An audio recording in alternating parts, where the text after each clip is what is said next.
une nouvelle offre de formation sur la transition écologique et la résilience des territoires. Bon, c'est un sujet qui nous tient particulièrement à cœur et dans lequel on avait envie de s'engager.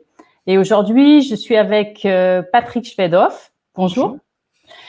Qui anime le module bouleversement écologique et analyse de son territoire. Donc, c'est un module un petit peu clé dans notre offre. Vous allez comprendre pourquoi.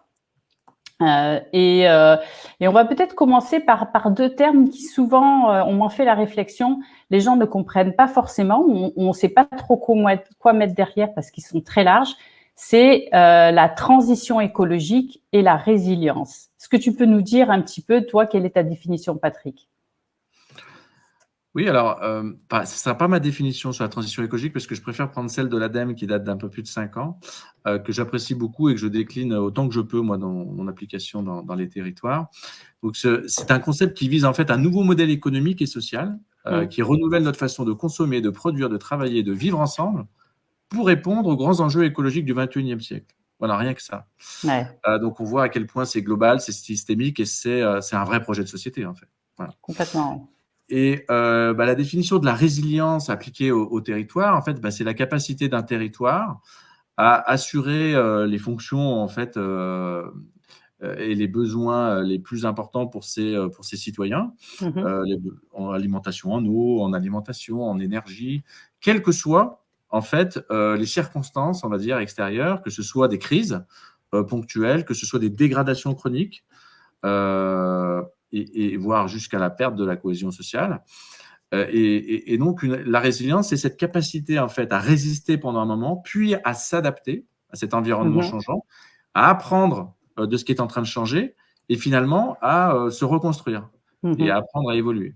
Donc, on est d'accord qu'en aucun cas, c'est une manière de revenir à l'état précédent dans lequel on était, à revenir au modèle dans lequel on était, mais plutôt à avancer vers un nouveau modèle qui, lui, serait en capacité de s'adapter et en même temps de gérer les crises. Exactement. Ça, ce n'est propre qu'à la gestion de crise qui cherche à revenir à son état normal et ce n'est pas le sujet de la résilience. D'accord. Bon, on y voit déjà un peu plus clair.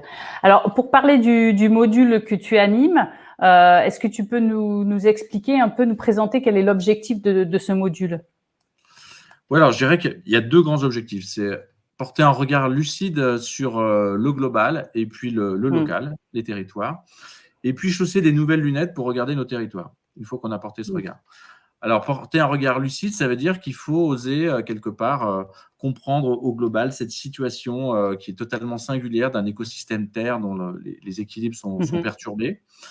Et puis, regarder avec un regard éclairé quelles sont les causes racines et comment nos territoires, finalement, dans nos modes de vie, sont à l'origine de ces perturbations et comment ils vont finalement être en retour de boomerang, menacés dans ces dégradations de conditions de vie, voire de conditions d'existence.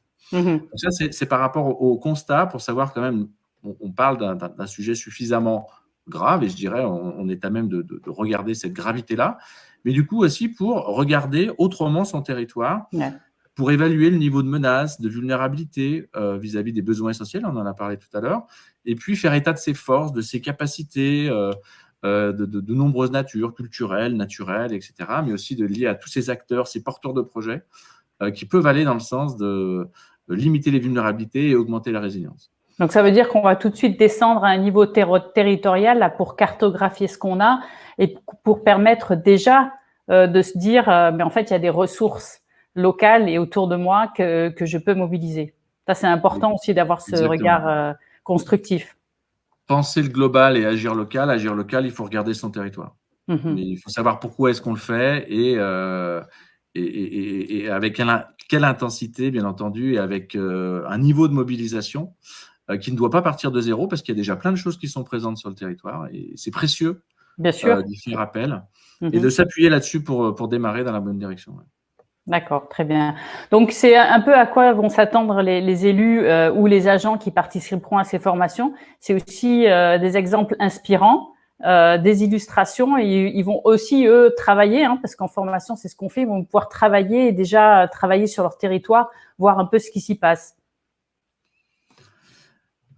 Oui, bah, déjà, c'est un partage aussi entre les différents participants, hein, de Mmh. constats, de qu'est-ce qu'ils voient déjà, de qu'est-ce Mmh. qui, les inquiète, mais aussi un partage d'initiatives, qu'ils trouvent, intéressantes. On n'est pas dans du concept, hein, on est dans Non.